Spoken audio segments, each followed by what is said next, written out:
नमस्कार, मैं सोनिया सिंह और स्वागत है बीट द कंपटीशन पे। मैं बात करने वाली हूँ यहाँ पर रीजनल लैंग्वेजेस को लेकर के। स्टूडेंट्स काफ़ी कंफ्यूज्ड हैं और उनका ये कहना है कि भाई हिंदी इंग्लिश का तो जो सिलेबस रीजनल लैंग्वेज में पूछा गया है वो तो सवाल जो सिलेबस है कहीं पर देखने को नहीं मिल रहा है।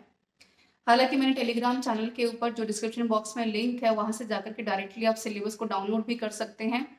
एक चीज़ जो मैं यहाँ पर मेंशन करने वाली हूँ, जो सवाल एक तो आपने पूछा है कि भाई लेवल कैसा होने वाला है, या फिर जो हम पार्ट 1 में ईएमआरएस में हिंदी इंग्लिश पढ़ रहे हैं और यदि हमने रीजनल में भी अगर इंग्लिश या हिंदी चूज की है तो क्या उससे हमारा काम चल जाएगा। एक तो उसके ऊपर चर्चा करेंगे, दूसरा मैं यहाँ पर बात करूंगी प्रैक्टिस कितनी जरूरी है और कहाँ से आपको करनी है, तो ये भी हम यहाँ पर डिस्कस करने वाले हैं। तो शुरू करते हैं वीडियो को। सबसे पहले मैं बात कर लूँ यहाँ पर रीजनल लैंग्वेजेस की। आप सबको ध्यान में है कि ईएमआरएस में जो आपका ट्रेन ग्रेजुएट टीचर का जो यहाँ पर पूरा का पूरा पेपर पैटर्न है उसमें अलग से इन्होंने रीजनल लैंग्वेज ऐड की है हिंदी इंग्लिश के अलावा, जो कि क्वालिफाइंग इन नेचर भी है। उसके बिना आपका पेपर चेक नहीं होगा पार्ट 2 कंसर्न पेपर का। तो आपको ध्यान में ये रखना है कि जो जनरल पार्ट में आप हिंदी इंग्लिश कवर कर रहे हैं उसको बहुत ध्यान से कवर कीजिए, क्योंकि देखिए विकल्प आपके पास कोई नहीं है। जितना अच्छे से आप पार्ट 1 का हिंदी इंग्लिश तैयार करेंगे और यदि आपने यहाँ पर रीजनल लैंग्वेज में हिंदी इंग्लिश भाषा चुनी है तो वहां पर आपका जो है दोनों तरफ से तैयारी अच्छी हो रही है। ऐसे में अगर मैं रीजनल लैंग्वेजेस की बात करूं तो जी हाँ, बिल्कुल पेपर में जो सिलेबस में मेंशन किया है इन्होंने संधि संधि विच्छेद क्या है ना, या फिर वाक्यांशों के लिए एक शब्द है, या फिर जनरल इंग्लिश में इन्होंने वर्ब पूछी है, टेंस पूछा है, स्पीच पूछी है। तो आपका जो पेपर का पैटर्न है वही है, इससे ज्यादा कुछ नहीं कि कोई रॉकेट साइंस आपसे पूछ लेंगे। लेकिन आपको ध्यान में ये रखना है कि भाई जनरल पेपर में जहां हिंदी इंग्लिश में कंप्रीहेंशन आपके लिए थोड़ा सा आसान रहेगी, स्कोर कर पाएंगे, उतना जब आप रीजनल लैंग्वेज की हिंदी और इंग्लिश को देखेंगे तो आप ये जान पाएंगे कि वहां पर थोड़ा सा आपको लेवल जो है अपग्रेडेड मिलेगा, थोड़ा सा लेवल बड़ा मिलेगा, अच्छा लेवल मिलेगा, जो आपके सवालों का समय लेगा। अगर अगर यहाँ पर आपसे गद्यांश या फिर कंप्रीहेंशन भी पूछे जाएंगे तो जाहिर सी बात है कि हिंदी इंग्लिश रीजनल लैंग्वेजेस में थोड़ा सा एडवांस लेवल वोकेबलरी वहां पर होगी, जो कि आपको करनी पड़ेगी और करनी भी आवश्यक है, क्योंकि विकल्प नहीं है पार्ट 1 में तो पार्ट बी में तो फिर भी आप यहाँ पर कोई भी भाषा चुन सकते हैं।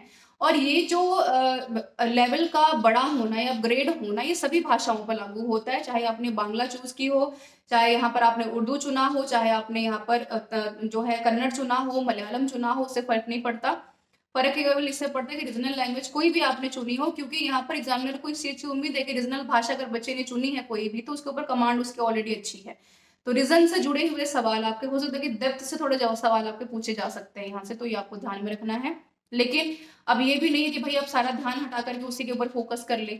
इतना आपको स्कोर करने के पेपर आप क्वालिफाई कर ले। और अगर आप जनरल पेपर में पार्ट 1 पार्ट 2 ठीक से कवर कर लेते हैं, आपका पार्ट 1 माफ कीजिएगा इंग्लिश और हिंदी वाला, और यदि यहाँ पर आपने हिंदी इंग्लिश ठीक से चूज किया है तो अब आराम से पेपर में एक अच्छा खासा स्कोर यहाँ पर कर पाएंगे। और मैक्सिमम बच्चों ने यहाँ पर हिंदी और इंग्लिश भाषा को ही चुना है, क्योंकि साउथ में या फिर अदर स्टेट्स के भी जो बच्चे हैं उनको उनकी जो पकड़ है हिंदी इंग्लिश को छोड़ करके बाकी भाषाओं के ऊपर इतनी ज्यादा नहीं है। हालांकि बाकी राज्यों के लिए सुविधा भी यहाँ पर दी गई है, तो इतना आप ध्यान में रखेंगे जो जरूरी है, जो कि मैंने बहुत बार बताया है, फिर भी मैं क्लियर कर रही हूँ। दूसरी बात यहाँ पर बता दूं कि नेगेटिव मार्किंग भी है, तो उसको मत भूलिएगा। क्वालिफाइंग नेचर है, जब तक यहाँ पर रीजनल लैंग्वेज में और पार्ट 1 में अगर आप हिंदी इंग्लिश को सही से स्कोर नहीं करेंगे तो बाकी का पेपर आपका चेक नहीं होगा। दूसरी इंपॉर्टेंट बात जो आपने यहाँ पर पूछी है प्रैक्टिस को लेकर के, तो देखिए मैंने पहले भी आपसे कहा है कि प्रैक्टिस हमेशा आपके लिए इंपॉर्टेंट है। तो देखिए हिंदी इंग्लिश हर एक लेवल की हम पढ़ करके आए हैं। अब आपसे एक मुहावरा अगर मैं पूछने बैठूं तो मुश्किल हो पाएगा, और हिंदी इंग्लिश में क्या कुछ कवर करना है ये भी मुश्किल काम है कि भाई सब कुछ कवर करें, इतना छोड़ दे इतना कवर कर ले, तो मुश्किल काम है। ऐसे में प्रैक्टिस इकलौती एक ऐसी चीज है जो कि आपकी कमांड को बेहतर बनाएगी। और मैंने हमेशा आपसे कहा है कि किसी भी पेपर के पैटर्न का जो प्रिपरेशन शुरू करने से पहले PYQs को देखना बड़ा इंपॉर्टेंट है। कॉमन जो आपका पेपर रहता है, जैसे एनवीएस की मैं बात करूं, KVS की बात करूं, पेपर जो भी हाल फिलहाल में हुए हमारे, इसके अलावा आर्मी पब्लिक स्कूल की बात की जाए उनके पेपर, इनके पेपर जो है आसानी से आपको इंटरनेट के ऊपर उपलब्ध भी हैं। बीट द कॉम्पिटिशन जो टेलीग्राम का चैनल है वहां पर भी उपलब्ध है, तो वहां पर जाकर के देखिए कि पेपर का पैटर्न का लेवल कैसा है, क्योंकि ठीक ठाक लेवल पूछते हैं। खासतौर पर डीटर प्लस बी की अगर बात करूँ तो वहां पर भी ठीक ठाक लेवल पे पेपर पूछे जाते हैं, तो उसको स्किप मत कीजिए। अगर कुछ समझ में नहीं आ रहा तो इन क्वेश्चंस को अटेम्प्ट करके तभी आपको आगे किसी किताब को पढ़िए। किताब की बात करूँ तो कोई भी किताब आप पढ़ सकते हैं, अरिहंत है, लुसेंट है, या कोई भी कॉम्पिटेटिव एग्जाम की किताब जो आपके पास पड़ी हुई है उसको देख करके जो सिलेबस आपका कवर करिए तो उसके साथ आप जा सकते हैं। कोई मैंडेशन नहीं है कि आपको यहाँ पर कोई पर्टिकुलर जो है सब्जेक्ट कंसर्न किताब जब तक आप नहीं पढ़ेंगे तो आपका सिलेबस पूरा नहीं होगा। बाकी प्रैक्टिस और पीवाईक्यूज का मेन यहाँ पर योगदान रहेगा आपके पेपर को क्वालिफाई करवाने में।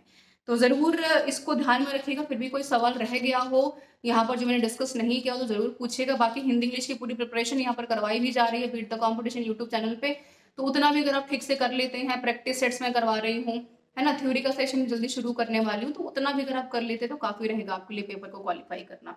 बाकी आपका राइट क्लिक, आपका सही अप्रोच ही सही रहेगा आपके लैंग्वेज के पेपर को क्वालिफाई करवाने में, because we can not decide anything कि ये पूछेगा और ये नहीं पूछेगा, है ना। This is all about the session everyone. Thank you so much for being with me. मिलते हैं नेक्स्ट सेशन में कुछ बेहतर कंटेंट के साथ। तब तक बने रहिए बीट द कॉम्पिटिशन के साथ।